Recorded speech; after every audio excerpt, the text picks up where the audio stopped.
Hey guys, tonight we ease ourselves into a story that begins with the dry rustle of desert grass, the cry of roosters echoing against volcanic slopes, and the first heat of a Mexican sun crawling over the valley of Nepantla. You're standing barefoot on cracked earth in 1648, and the air already tastes of dust, of smoke curling from clay ovens, and of something else, the heavy expectation that nothing particularly grand is supposed to happen here. A small rural town far from the splendor of Spain's imperial cities is hardly the stage where you'd expect to meet a figure who will shake the intellectual world. And yet this is where Sor Juana Inés de la Cruz is born. You probably won't survive this, because the world she enters is a place where child mortality is so high that even living past 10 is already an accomplishment. So before you get comfortable, take a moment to like the video and subscribe, but only if you genuinely enjoy what I do here.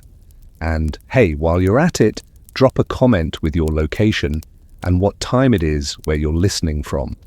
I always love knowing just how many time zones are drifting off to this same story. Now dim the lights, maybe turn on a fan for that soft background hum, and let's ease into tonight's journey together. The village of San Miguel Nepantla lies at the foot of mountains that seem to lean protectively over the valley. Corn stalks sway in uneven rows, adobe homes cluster around a modest parish church, and the rhythm of life is dictated by the planting season and the Catholic calendar. When you walk these streets, you smell tortillas crisping on flat stones, hear the rhythmic pounding of maize being ground, and see children chasing each other barefoot, their laughter rising like sparks. But not every child fits easily into this world. Little Juana, born Juana Inés de Asbaje y Ramirez, already seems marked by difference. Her father, by most accounts, a Spanish officer, is largely absent, and her mother, Isabel Ramirez, bears the heavy task of raising children in a colonial society that favors men, wealth, and lineage. Juana's household is lively, filled with siblings and noise, yet she carves out silences for herself, moments where she listens more deeply than the others. Historians still argue whether her father truly abandoned the family, or whether he simply drifted in and out like a shadow, passing quickly over the sun. But either way, the absence becomes a space she fills with her own imagination. One of the mainstream facts about Juana's childhood is that by age 3 she was already following her sister to school, pestering the teacher to let her stay, and demanding to learn to read. She devours words the way other children devour sweet bread. By 8, she's writing poetry in Spanish and experimenting with the structure of verses. You can almost picture her dark-eyed, serious, stubborn tracing letters in dust on the ground, while livestock clatter nearby. Here's the quirky tidbit: she supposedly begged her mother for permission to disguise herself as a boy so she could attend the university in Mexico City, because in the 17th century, women weren't allowed to study there. Imagine the audacity of a child saying, "Well, fine, I'll just fake it." It's like if you, as a kid, asked to borrow your uncle's ID so you could sneak into a philosophy lecture instead of a nightclub. The request was refused, of course, but it shows the restless, playful seriousness of her mind. The Valley of Nepantla, though beautiful, is a place that presses limits on young girls. Work begins early, grinding maize, carrying water, sowing, preparing for futures defined by marriage or convent. Yet Juana keeps finding her way back to books, borrowed from priests, smuggled from neighbors, clutched greedily, as though they were more precious than gold. If you've ever been a bookworm as a kid, hiding under covers with a flashlight, you know the stubborn thrill of secret reading. That's her entire childhood, except the books are in Latin and the covers are scratchy wool blankets. Colonial Mexico in the mid-1600s is a patchwork of cultures. Indigenous traditions still ripple under the surface. Catholicism looms in processions and bells, and Spanish aristocrats maintain elaborate codes of honor.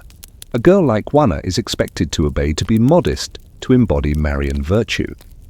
But she's already memorizing entire plays by heart, reading Aristotelian philosophy, and questioning why women are barred from such pursuits.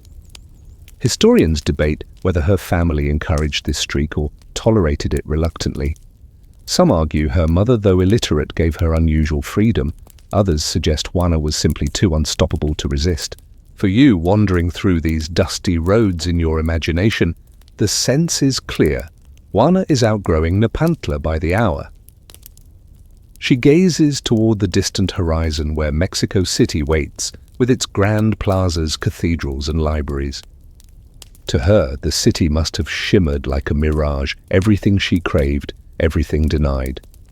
And though she doesn't yet know how the path out of this valley is already unfurling beneath her feet, still, before she can reach the grandeur of courts and convents, her story is here, in the rhythm of village bells, in the taste of fresh mesa, in the scratch of her reed pen. You see her bent over a scrap of paper, brow-furrowed lips moving as she tests rhymes. The household buzzes around her, indifferent to the fact that in this humble setting, a mind is sharpening itself against the world. Juana's birth name, her surroundings, her odd hunger for words. These may not yet look like the ingredients for greatness, but that's how stories often begin. In the stillness of a child's obsession, in the tiny rebellions of wanting more. Tonight you've stepped into the dust of Nepantla and seen the world that shaped her earliest years. And just wait, because soon this girl will turn her unquenchable appetite for knowledge into spectacles that will leave grown men stammering. You're still in the valley, the air carrying the faint smell of wood smoke and livestock. But the child you just met isn't simply chasing letters anymore. She's wrestling entire languages. Juana Inés grows with a hunger that seems impossible to satisfy. By the time other children are learning basic prayers, she's already tearing into Latin texts, teaching herself grammar through pure stubborn will.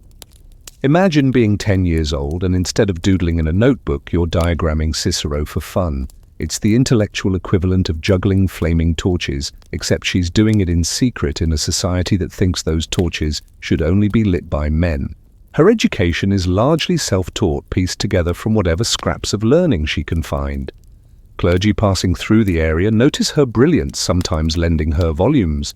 One priest later wrote that she absorbed lessons so quickly it was as if her mind sucked knowledge like a sponge. You can picture it, a young girl perched in a cool stone corner of the church, flipping through a borrowed book, lips moving as she mutters translations under her breath. While outside, children kick a leather ball through dust inside. She's chasing Aristotle across the page. The quirky fact that lingers from this period. She supposedly imposed strict punishments on herself if she didn't learn fast enough. Legend has it, she cut her hair whenever she felt she wasn't mastering something on time. Each lock that fell was a reminder, if my head isn't filled with knowledge, at least it will be bare. Harsh, maybe. But it tells you how intense this girl was, driven, a little theatrical, and determined to force progress out of herself. Her mother watches this with a mix of pride and confusion. Isabel, an illiterate woman, has little to offer in terms of scholarly guidance, but she seems to grant Juana unusual freedom. The household bustles with siblings' chores and the hum of colonial life. Women grind maize on stone metates, chickens dart underfoot, a grandmother stirs a pot of beans over a clay hearth. Juana, however, slips away with any parchment she can find, scratching verses with makeshift ink. The contrast is sharp, a family tethered to survival and a girl who lives half in this world and half in an imagined one where words unlock hidden power. Historians still argue whether she was simply indulged because she was precocious, or whether her mother actually recognized something divine in her talents. Some biographers lean toward the idea that her independence was a lucky accident. Nobody thought her book obsession was dangerous, so they didn't clamp down too hard. Others suggest a more intentional support, that Isabel may have protected her daughter's eccentricity against nosy neighbors who might question why a girl was wasting time on Latin declensions instead of embroidery. Either way, the household becomes the crucible where Juana's mind is forged. The colonial setting outside their doors is equally instructive. Mexico is under the rule of the Spanish crown, its cities brimming with trade, its countryside a mix of indigenous communities and Spanish landowners. Rigid hierarchies define every life peninsulares at the top criollos below indigenous and African peoples bearing the heaviest burdens. For women options narrowed to two, marriage or convent. Yet here is Juana already imagining a third path, one carved by intellect, not by traditional destiny. You can almost hear her young voice, sharp with impatience, asking why knowledge should be locked behind gender. Everyday sounds filter into her studies, the bleating of goats, the clang of bells, the murmurs of villagers preparing for mass. The church is the center of life in Nepantla, dictating festivals and penance baptisms and burials. Yet the church also represents both the obstacle and the opportunity. Priests may scold her for overstepping, but they are also her only source of books and instruction. It's a precarious dance, learning enough to impress, but not enough to be scorned as prideful. And she does impress. Visitors to the household remark on her sharp memory and quick wit. Imagine being asked a riddle and instead of fumbling answering with a poem that scans perfectly. That's the kind of presence she carries even as a child. No wonder when whispers of her talent begin to spread, opportunities slowly open beyond Nepantla.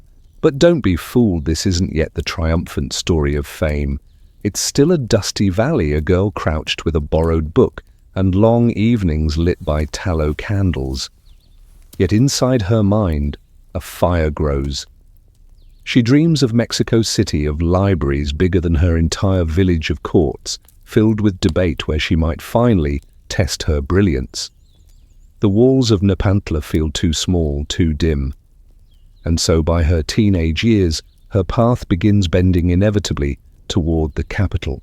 Picture her standing on the edge of the valley one dawn, staring at the hazy outline of distant volcanoes.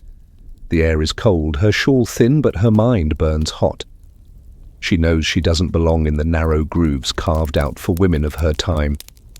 And soon, very soon, she'll set foot on streets where her intellect will dazzle, shock, and unsettle in equal measure.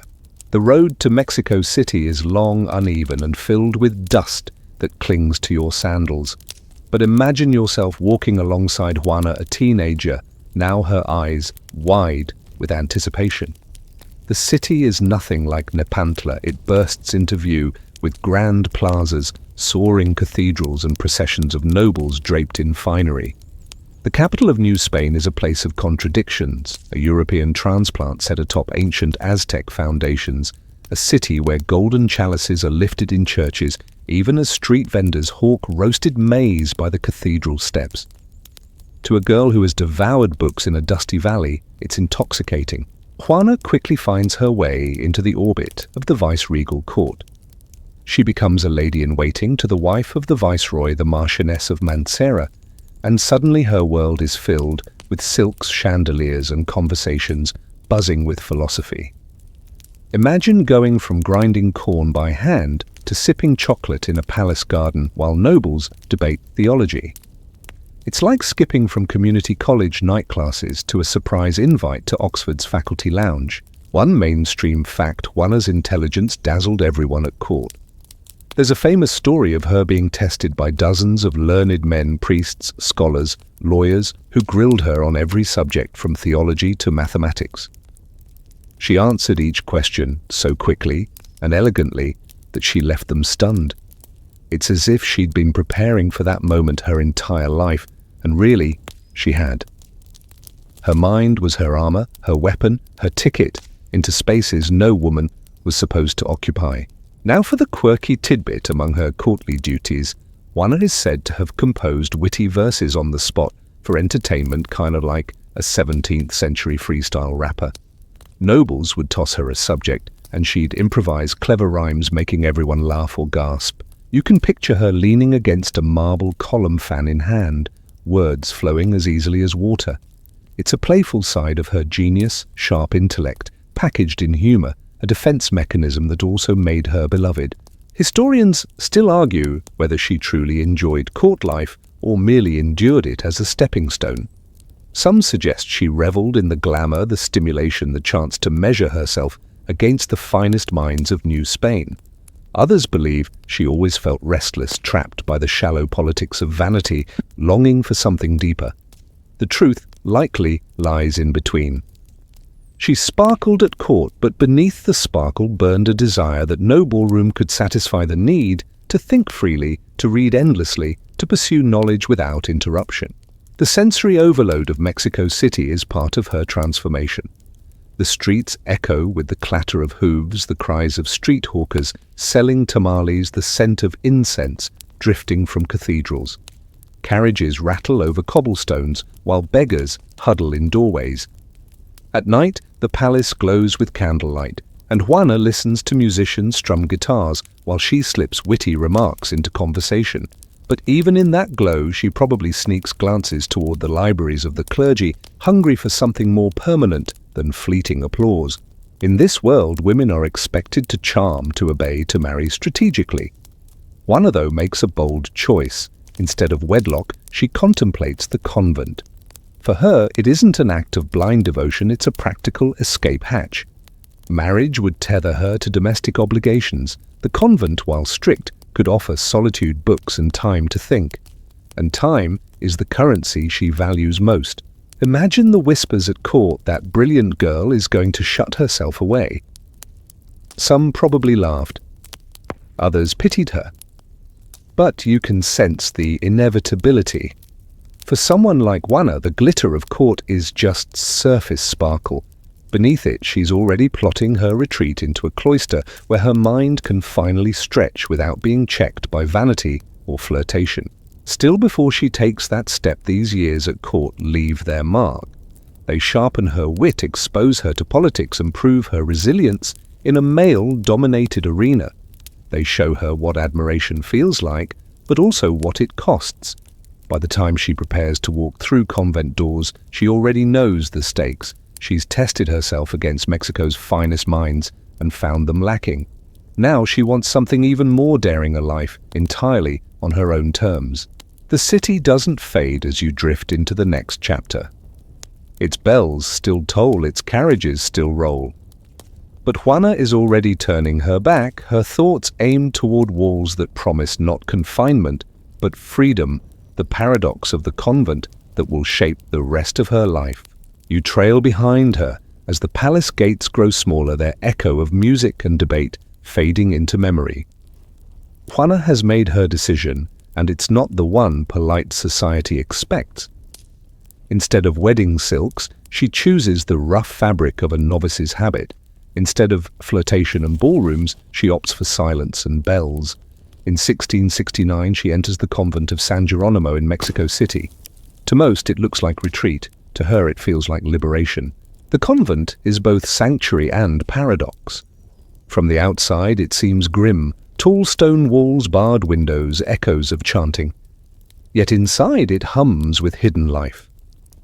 You walk with her through the courtyard, orange trees, spilling fragrance into the air, a fountain trickling softly in the center, sisters moving in measured steps with rosaries clinking at their waists. The convent is self-contained, almost a miniature city. Kitchens bustle with the preparation of stews, thick with maize workshops buzz with weaving, and chapels glow with flickering candles. It's not prison, it's a strange kind of community, ordered but alive. Juana's cell, though modest, soon becomes legendary. Picture it: a room lined with shelves, stacked high with books, instruments for scientific study, even musical scores. She amasses what some describe as the largest private library in the Americas. At the time, around 4,000 volumes, plus telescopes, globes, and tools. It's as if she carved out a secret university behind convent walls. One mainstream fact is that her cell doubled as a salon where intellectuals visited, eager to converse with the nun whose wit was sharper than any blade. Imagine a cloister corridor filled with muffled laughter as nobles and scholars slip in to hear her words. But here's the quirky detail: she didn't just study theology and poetry. Sor Juana experimented with science in her cell, dabbling in optics, music theory, even culinary chemistry. Some records hint she analyzed recipes the way others analyze scripture, measuring, testing, theorizing.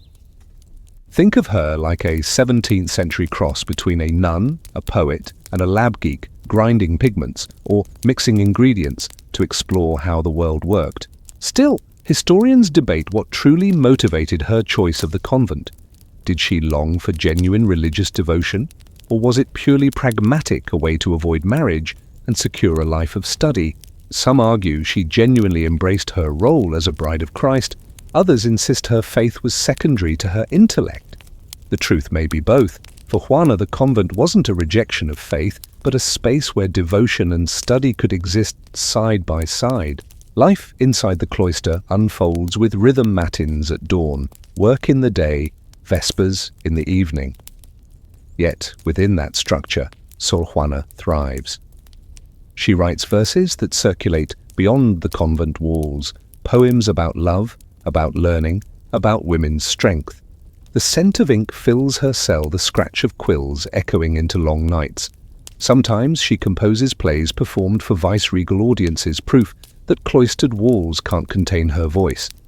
Other times, she crafts biting satire aimed not at individuals but at hypocrisy itself. You hear the city outside vendors shouting, horses clattering, but Juana's world is interior, now focused on words and ideas.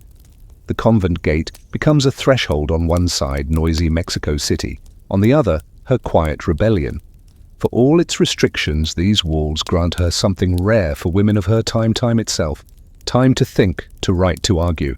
In her cloister, she walks slowly shawl, brushing the stone walls, eyes alive with ideas. The sisters see her bent over parchment, lips moving as she tests lines of poetry. Visitors marvel at her intellect, but to Juana it's just breathing. She doesn't study because she wants to impress. She studies because she cannot do otherwise. Knowledge for her isn't a luxury, it's survival. And yet you sense tension building even here. The convent protects her, but it also sets limits. Some sisters whisper about her unusual privileges. Some clerics raise eyebrows at her bold verses. For now she has carved out her sanctuary, her library glowing with candlelight late into the night. But the question remains, how long can a nun push against the boundaries of her world before those walls push back? You linger in the cool shade of the convent corridors, listening to the echo of sandals against stone. For years now, Juana has been weaving her life around books, ink, and the soft glow of oil lamps. Yet even in this cloister, where silence is supposed to reign, her name is slipping beyond the gates. Courtiers still whisper about her bishops, keep a curious eye on her work, and rumors of her brilliance ripple through Mexico City's streets like candlelight on water. But Juana herself has grown restless. The court had been dazzling, yes, but shallow. The convent had promised solitude, and yet it carried its own distractions. Somewhere inside her she wants both time to study and freedom from meddling, and that hunger shapes her decision to finally take her vows with the Geronimas, the order that will define her life. Choosing the convent is one thing, living it fully is another. You can picture her on the day she makes her final profession in 1669, kneeling in white habit, the chapel scented with wax and incense. The Latin chants wash over her as she promises obedience, poverty, chastity.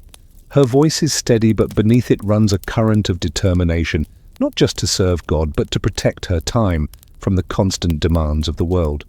Marriage would have meant children, a household, endless obligations. The convent means something different. It means her mind can belong to itself. Mainstream fact.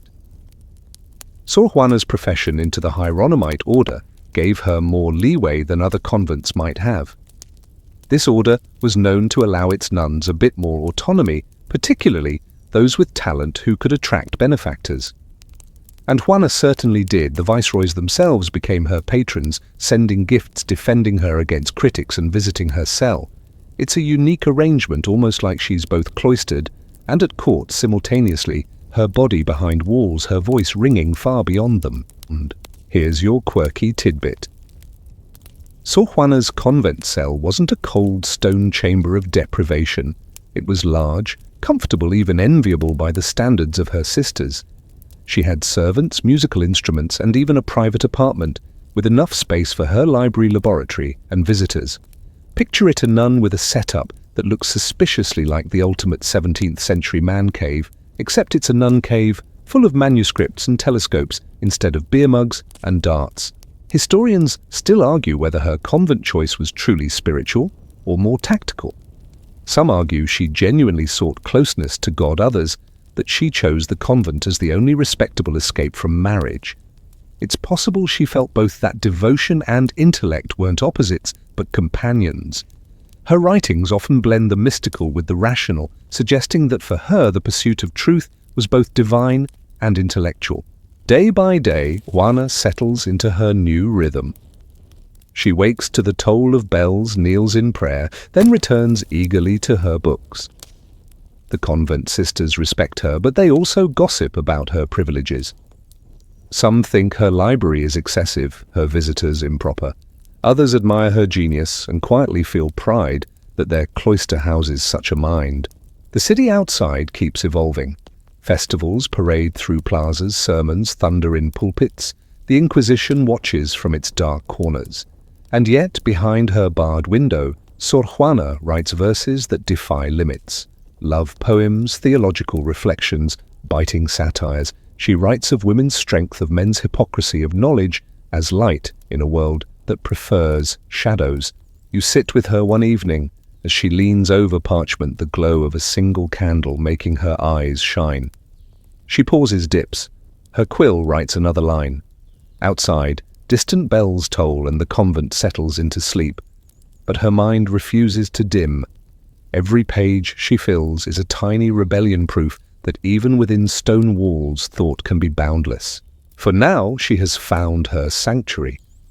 But fame, as always, is a double-edged sword. The more her verses travel, the more admirers and critics she collects.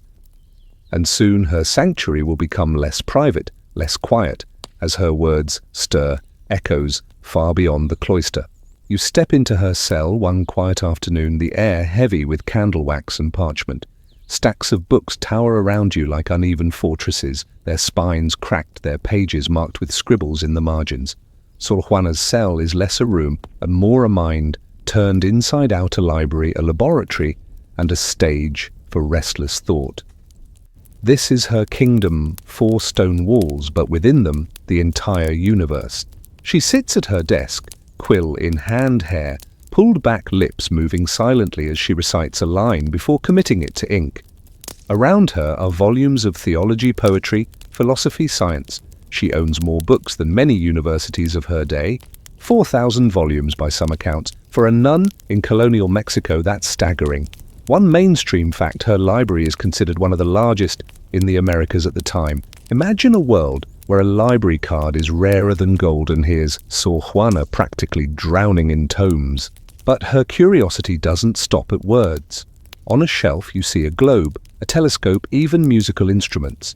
She experiments with sound studies, celestial movements, and dissects recipes as if they were formulas. She treats her kitchen like a lab, measuring, hypothesizing, concluding. And here's the quirky detail. In one of her writings, she jokingly refers to philosophizing over a frying pan, noting that even in the act of cooking one can find principles of natural science. Picture her squinting at a bubbling pot, muttering, "Ah yes, the mysteries of the universe," and stew. Her convent cell becomes a magnet. Nobles, viceroys, bishops, they all want a glimpse of the nun who defies expectations. Visitors arrive sometimes under the cover of official business, other times just to hear her speak. You hear the low murmur of conversation, laughter spilling softly into the cloistered halls. The sisters roll their eyes, some disapproving, others amused. It's not every day a nun becomes a salon hostess. Historians still argue whether her intellectual freedom was truly tolerated or only grudgingly allowed. Some suggest her powerful patrons shielded her from harsher scrutiny. Others believe the convent sisters valued her fame since it brought prestige. Either way, it's a precarious balance. Knowledge is power, but power attracts envy. At night, when the convent quiets, Sor Juana reads by the glow of oil lamps. She flips through Greek philosophy, then scribbles lines of poetry, then pauses to peer through her telescope at the moon. Outside, the city buzzes with markets, music, and murmurs of scandal. But in here, silence stretches except for the scratch of her quill and the occasional sigh when inspiration strikes or eludes her. Her writings multiply poems of love, of theology, of satire. Some are playful, teasing the vanities of men.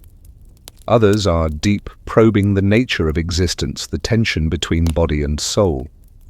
She writes of knowledge as light, of ignorance as shadow. For her, the act of thinking is prayer, the act of writing devotion. And yet, even as she immerses herself in study, you sense the faint tremors of unease. Some sisters whisper that her cell is too comfortable, her privileges too extravagant. Some churchmen wonder if her satire cuts too sharply, if her intellect is too bold. For now, her books remain stacked, her quill remains sharp. But beneath the hum of study tension is brewing. Imagine standing in the doorway of her cell, candlelight, painting golden circles on the walls. You smell ink, hear the flutter of pages, see her bent over a manuscript, eyes alight with ideas. It feels timeless, almost serene. But history rarely lets such serenity last.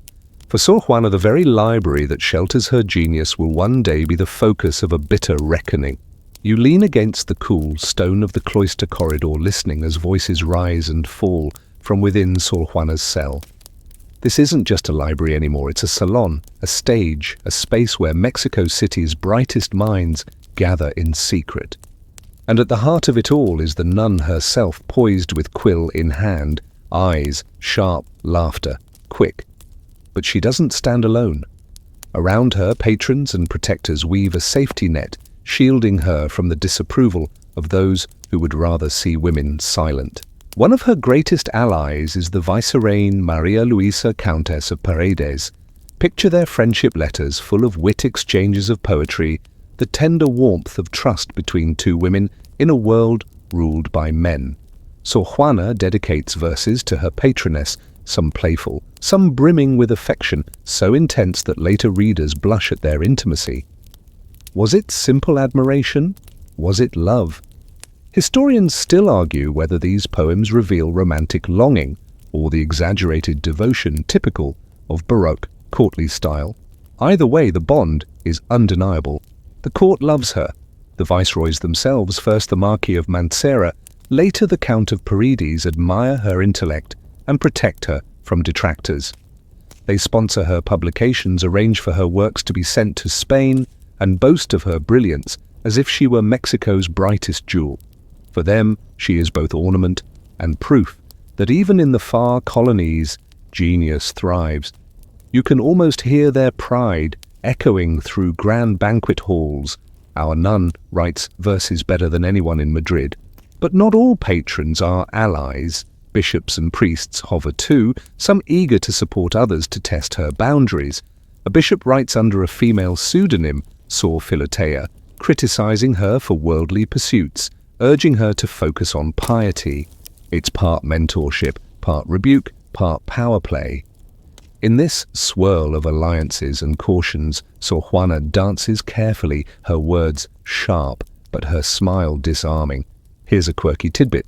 Sor Juana was so admired that admirers commissioned portraits of her while she was still alive, a rarity for a nun.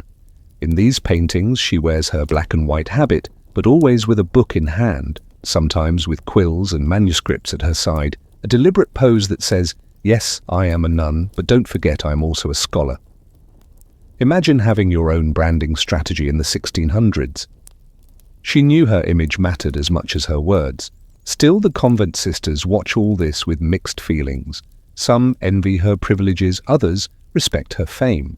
While they rise before dawn to grind maize or sew linens, Sor Juana corresponds with bishops, debates philosophy, and receives noble visitors. Resentment simmers. Protection from patrons is useful, but it also paints a target on her back. Yet for now, her protectors are strong, and their admiration fuels her confidence. She pours herself into her writing, producing plays that delight, the court poems that circulate widely, and theological essays that push boundaries. Mexico City buzzes with talk of the 10th muse, the nun who makes men stumble with her words, and as long as she has the shield of her patrons, she can keep speaking boldly. But history is always shifting. Viceroys come and go, bishops rise and fall, and Sor Juana's reliance on protectors is both her strength and her weakness. For when the balance of power changes, and it always does, the walls that now shelter her may begin to close in. The convent is quiet, except for the scratch of quill on parchment and the faint rustle of pages turning. Sor Juana bends low over her desk, candlelight flickering across her face. Tonight she isn't writing theology or crafting elaborate court entertainment. She's weaving verses that throb with passion, wit, and startling honesty. Her poetry is not a polite whisper. It's a voice that cuts, teases, comforts, and sometimes burns. Her verses of love are among the most discussed. She writes to women patronesses like Maria Luisa, with language so intimate that later readers still debate whether it's platonic or romantic. You can almost hear the hushed scandal of the cloistered sisters reading lines like "I love you" with such passion that it makes heaven blush. Historians still argue whether these declarations were coded romance or simply Baroque convention, where exaggerated devotion was part of the literary game. But for you, sitting by the candle's glow, the words feel hot, immediate, real. Then there are her satirical verses. She skewers men for hypocrisy, mocking their double standards with the famous poem that essentially says, "You blame women for sin, but you're the ones who tempt them in the first place." It's so sharp, so modern, that you could slap it on a social media meme and watch it go viral. Imagine a TikTok sound with Sor Juana roasting 17th century mansplainers. It fits frighteningly well. Mainstream fact, her poetry circulated widely, copied by hand-read in salons and even printed in Spain. She became internationally famous while still cloistered her words, leaping over oceans she never crossed. She was nicknamed the Phoenix of Mexico and the 10th Muse, titles that place her among the immortals of literature. But here's the quirky tidbit: Sor Juana didn't shy away from playful topics. Some of her verses are riddles, clever brain teasers meant to show off her wit. Others are light-hearted poems about convent life. Imagine her laughing with sisters as she writes humorous lines about chores or meals. It shows that her genius wasn't just lofty, it was also mischievous, delighted in wordplay for its own sake. Her style is a mix of the sensual and the cerebral. One moment she's writing about the physics of sound in her musical studies, the next she's crafting a poem that aches with longing. This blend of head and heart makes her voice impossible to pin down. She isn't just a nun or a scholar or a poet. She's all of these at once, bending the categories until they nearly snap. Mexico City devours her words. Imagine nobles reading her verses aloud in candlelit salons, sighing at the passion, laughing at the satire, marveling at the intellect. Even her enemies can't deny her brilliance. They can only mutter that perhaps it shines too brightly. For in a world where women are meant to remain silent, Sor Juana's words are not only heard, they are celebrated. And yet, celebration has sharp edges. The more daring her verses, the more she risks. You can feel it in the air of her convent cell, excitement mixed with tension. Her quill moves quickly, as though she knows her time to speak boldly may not last forever. For now, though, the words flow freely, ink staining her fingers, verses spreading like wildfire. Her poetry is love and logic, devotion and defiance, a reminder that even behind stone walls a voice can echo across centuries. The candle burns low, shadows crawl up the walls of her cell, and Sor Juana dips her quill once more, this time with a different intensity. Tonight, her words aren't verses meant to dazzle a salon or playful riddles for her sisters. Tonight, she writes her most famous prose work, La Respuesta a Sor Filotea de la Cruz, the reply to Sister Filotea. It begins as a letter polite on the surface, but beneath the courtesy beats a fiery heart. She is answering criticism from the Bishop of Puebla, who had published her private letter under the pseudonym Sor Filotea, and scolded her for pursuing secular knowledge instead of focusing solely on devotion. For most women, that would have been the end. But Sor Juana picks up her quill like a sword. Mainstream fact in this text, she defends not only her own right to study, but the right of all women to pursue knowledge. She lists biblical heroines who displayed wisdom, recalls saints who wrote and taught, and insists that women should be allowed to read, to learn to think. Imagine the audacity of a cloistered nun telling male bishops that they're wrong to silence her. That's not just bravery, it's history-making. Her tone is layered. She is deferential, couching her arguments in humility, sprinkling the letter with self-deprecation. But the brilliance shines through. She points out contradictions, gently mocks the absurdity of restricting women, and insists that if she studies, it's not vanity but survival. Her very nature demands it. Reading her words, you can almost hear her voice, calm but unyielding. I study not because I want to, but because I must. Here's the quirky tidbit in the letter. She admits to experimenting with science in her convent kitchen. She describes observing how an egg behaves differently in oil than in syrup, how natural forces can be studied even in the humblest spaces. It's a delightful aside that makes you grin. You can picture her leaning over a frying pan, philosophizing about physics, while the other nuns mutter, "Dinner's getting cold." Historians still argue whether the reply was her undoing. Some claim it cemented her legacy as the first feminist voice of the Americas. Others suggest it was the moment church authorities realized she had gone too far. Perhaps it was both. What's certain is that the reply is still studied today, quoted in classrooms and feminist anthologies as proof that even in the 17th century, a woman could articulate the universal hunger for knowledge. As she writes, the convent is silent. Outside Mexico City bustles with carts rattling down cobblestones, vendors calling out their wares and carriages creaking through the plaza. But inside these walls, Sor Juana creates something timeless. Her quill scratches, pauses, scratches again. The ink smudges her fingertips. Her lamp flickers, threatening to die, but her words pour out with unstoppable momentum.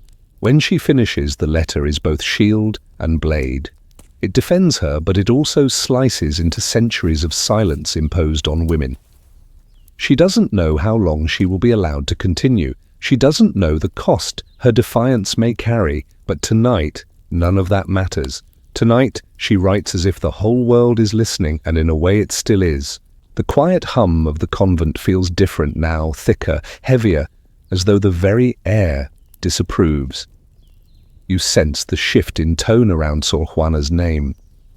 Not long ago, she was the darling of the court, the poet of Visreines, the nun with verses that crossed the Atlantic. But after the reply, the atmosphere changes. Her quill has drawn too much attention, too much admiration, too much criticism. Whispers ripple through the cloisters and across the city. Bishops murmur that she's grown arrogant, that her writings stray too far from piety. Priests remind her that obedience, not brilliance, is the highest virtue for a nun. You can almost imagine the gossip, hushed voices in cathedral corridors, letters slipped across desks, warnings cloaked in holy concern. She's talented, yes, but isn't her tongue a little too sharp? Mainstream fact. Sor Juana's fame had always been tied to her patrons, and when viceroys changed, so did her fortunes. New leadership at the palace meant less protection. The bishop who once teased her with playful pseudonyms now leans harder into criticism. The church hierarchy, rigid male and deeply suspicious of novelty, eyes her with increasing unease. The tension is not only theological. Her satire against men's hypocrisy stings. Her scientific curiosity raises eyebrows. Even her friendships with noble women spark rumors. The church had tolerated her wit when it served their image of New Spain's cultural glory, but now the balance tips. Admiration curdles into unease. Here's the quirky tidbit. Some records suggest she once tested musical harmonics by stretching strings across the convent courtyard, measuring sound with a precision that made the sisters shake their heads. To you it looks like science. To her critics it looks suspiciously like meddling in matters best left alone. After all, wasn't a nun supposed to embroider, not experiment?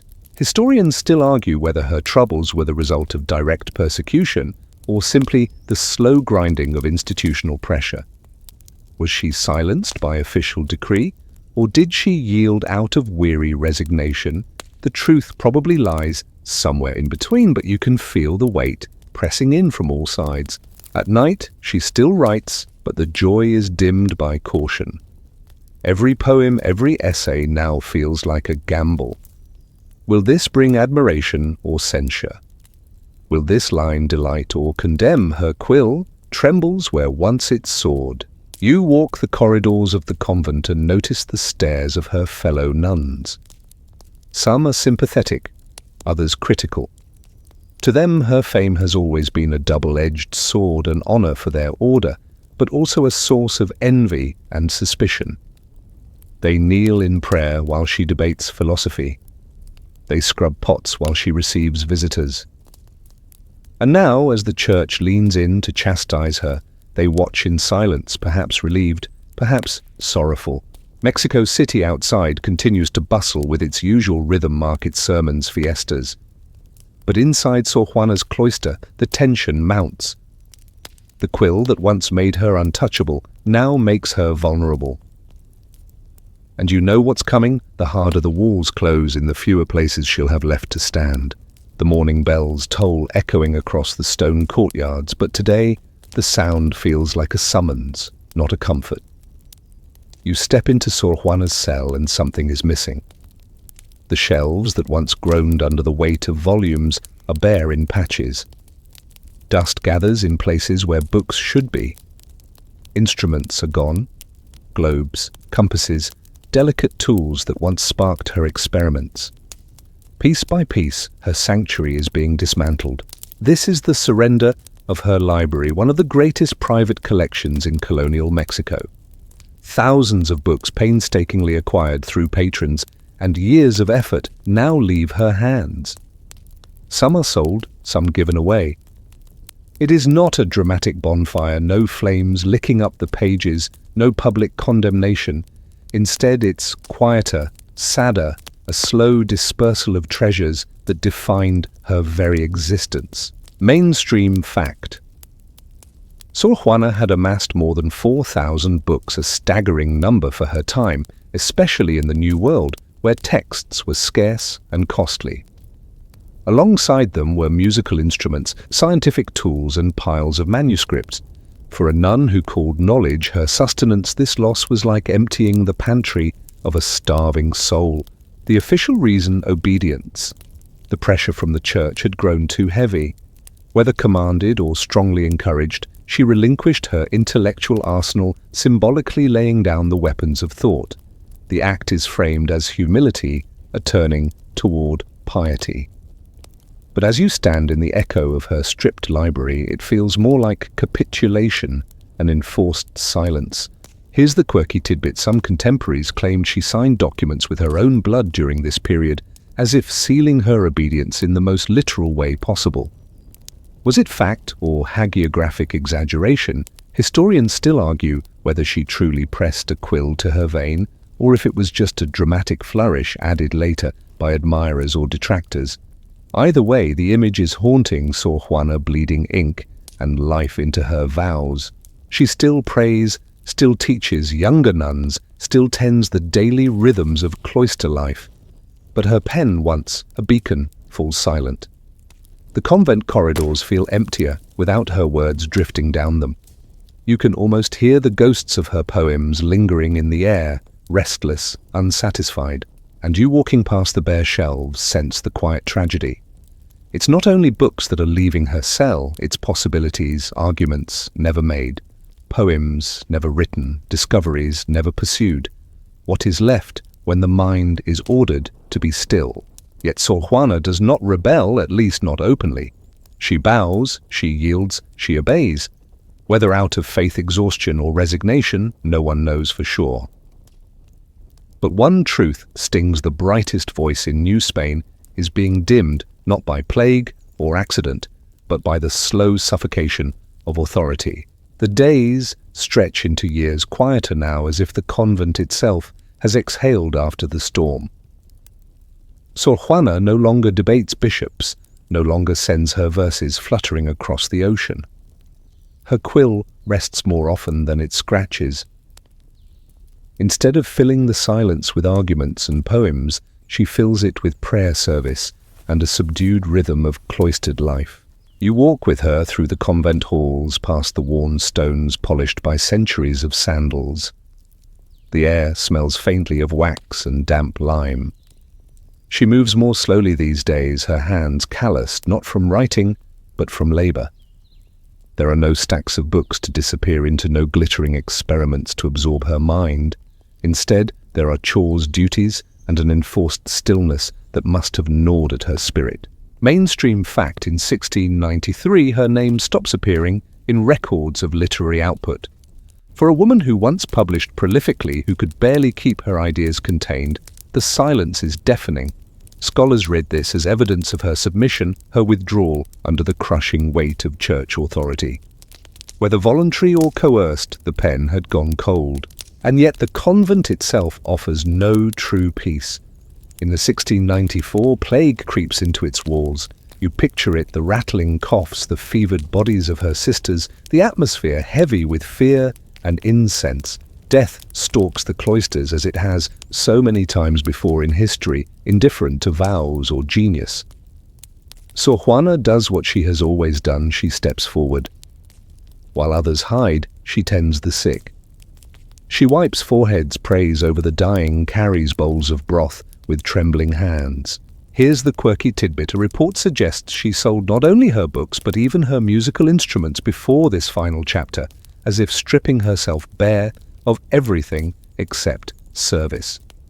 The idea of Sor Juana, once Mexico's most brilliant mind reduced to silence and self-denial, has a tragic poetry of its own. Historians still argue whether she did this from genuine devotion or under unbearable pressure. Was it penance, or was it survival? You pass her cell now, and instead of the lively murmur of debate, you hear the softer sounds of caretaking, whispered prayers, the rustle of cloth, the gentle murmur of comfort offered to a sister writhing with fever. It's quieter, yes, but not meaningless. For in these final years, Sor Juana's genius is expressed not in words, but in compassion. The city outside still bustles, markets, sermons, festivals. But here within these walls, time is marked by coughing, by funerals, by the slow toll of the death bell. Sor Juana endures it with the same courage she once faced bishops and poets. Only now her stage is not the world, but the infirmary. And as the years wane, you sense that the silence around her is not only external, but internal too. She is preparing herself not for another debate, not for another poem, but for the end. The convent smells of vinegar and herbs, desperate attempts to chase away the plague that has sunk its claws into the community. You walk beside Sor Juana as she moves through the dim infirmary, her habit brushing the stone floor, her hands steady, despite the fever all around her. She no longer writes, no longer debates. Her days are filled with tending to the sick, lifting bowls of broth to parched lips, cooling brows with damp cloths. The woman once crowned the 10th muse has become simply a nurse.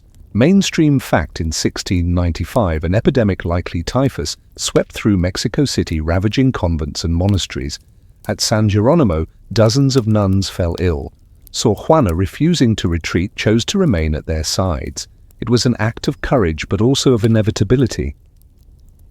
She had always faced the world head-on, and this was no different. You can picture the scene, candlelight flickering against pale faces, coughing that shakes thin frames, prayers murmured between groans. Outside, life continues. Markets still shout, carriages still roll. But within these walls, everything is muted by illness.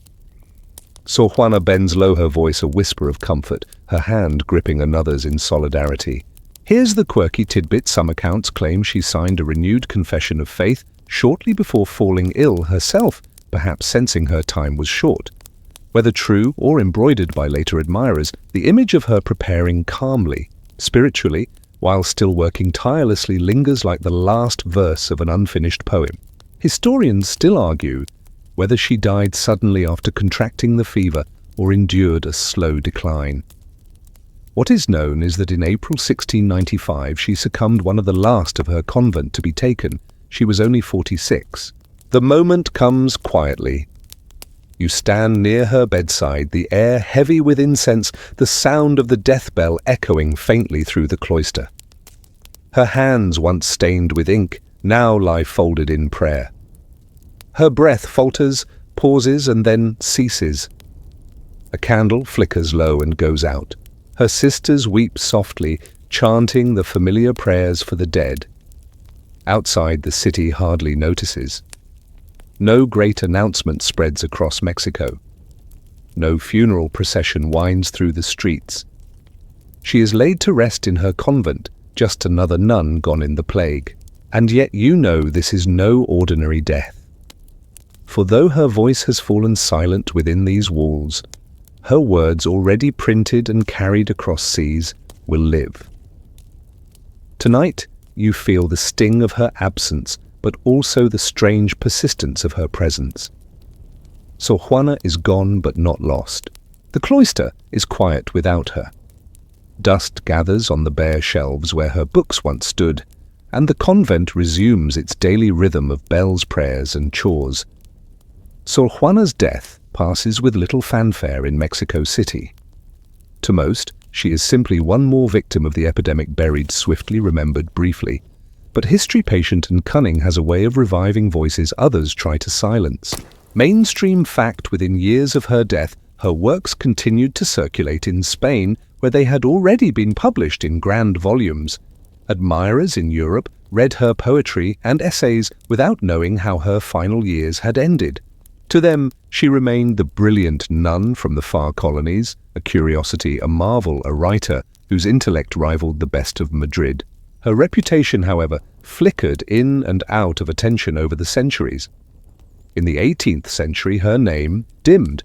The Enlightenment had its own heroes, and a nun from Mexico did not fit easily into their canon. By the 19th century, Mexico itself was fighting for independence, and Sor Juana's story was caught in the tides of nationalism. Was she merely a religious figure of the old colonial order, or could she be claimed as a symbol of resistance? Historians still argue whether her voice should be read as quietly obedient or defiantly feminist. Here's the quirky tidbit: during the 19th century, travelers and scholars scouring convents in Mexico sometimes found stray manuscripts of Sor Juana tucked into drawers or behind altars, as though her words refused to stay buried. It's almost as if she played hide and seek with history, leaving breadcrumbs for future readers to rediscover her. By the 20th century, her star rose again. Feminist scholars, poets, and historians reclaimed her as a pioneer, a woman centuries ahead of her time. Mexican intellectuals held her up as proof that their land had produced genius equal to any in Europe. Artists painted her, playwrights reimagined her, and eventually her face appeared on currency, no longer silenced, but enshrined as national treasure. You walk through modern Mexico City and see her everywhere, in statues, in murals, in schools bearing her name. Students recite her verses, scholars analyze her essays, activists quote her words as rallying cries. Her silence in life has become thunder in death. And yet, for all the honors, there's still a mystery around her legacy. Was she primarily a loyal nun who obeyed in the end? Or was she a rebel, cloaked in habit, bending every rule she could, until forced into silence? The debate itself keeps her alive, her story shifting with each generation that retells it. Her convent may have buried her quietly, but centuries later, Sor Juana has become larger than life, an icon whose words whisper across time. Knowledge is power, and no wall, no vow, no epidemic can keep it contained. You stand in the heart of modern Mexico, and her presence is everywhere. A mural splashes her face across the side of a university building. Her eyes steady her hand clutching a book. A classroom echoes with her verses recited by students who weren't even alive when her poems were rediscovered yet, who feel their sting and beauty all the same. And in your wallet, if you look closely, her likeness stares back from the 200 peso note, proof that the 10th muse now sits among the nation's most enduring symbols. Mainstream fact today: Sor Juana is celebrated as Mexico's greatest colonial poet, a proto-feminist icon whose works are studied around the globe. Universities name departments after her, conferences gather in her honor, and translations of her poetry reach readers far from the convent walls that once confined her. She has become not only a literary figure, but a cultural emblem, proof that genius blooms even under constraint. Her image is not frozen in reverence alone. Artists reinterpret her with modern twists, graffiti stencils, paint her with headphones, novelists imagine her inner thoughts, filmmakers bring her struggles to the screen. She is not just remembered, she is reimagined, kept alive by the creativity of others. That's the curious immortality of literature. The more time passes, the fresher her words feel. Here's the quirky tidbit: Sor Juana has been portrayed in Mexican telenovelas, complete with dramatic flair, scandalized whispers, and lingering gazes between her and the vice-reine. Historians might shake their heads at the liberties, but audiences lean in. It seems even in pop culture she refuses to be silenced. Historians still argue whether she would have approved of all this attention.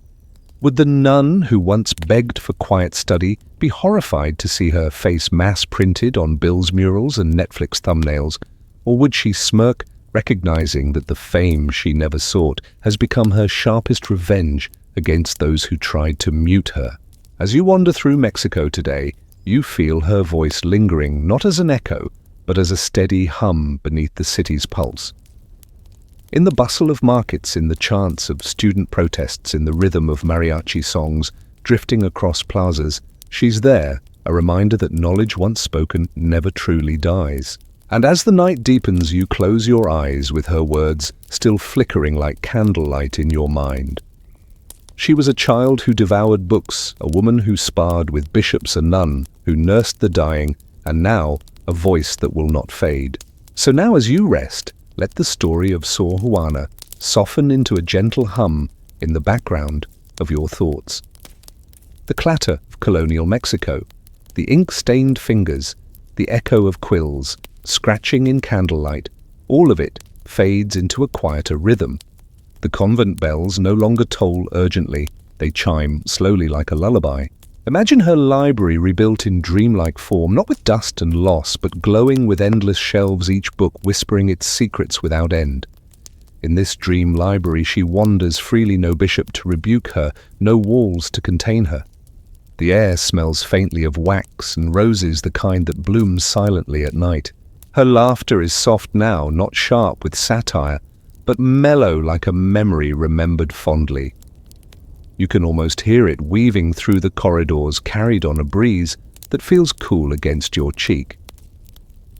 The debates are over, the tensions settled. What lingers is calm, the sense that her story continues not as conflict but as inspiration. As you sink deeper into rest, picture Mexico City's sky, stretched wide stars scattered like ink droplets across parchment. Somewhere among them, perhaps her light still flickers, subtle, steady, impossible to snuff out.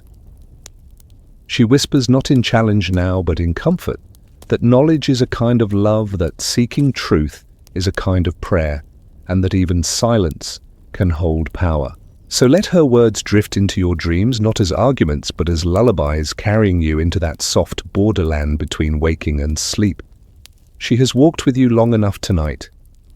Now it is time to let go, to let the quill rest, to let the candle fade, and to surrender gently to rest.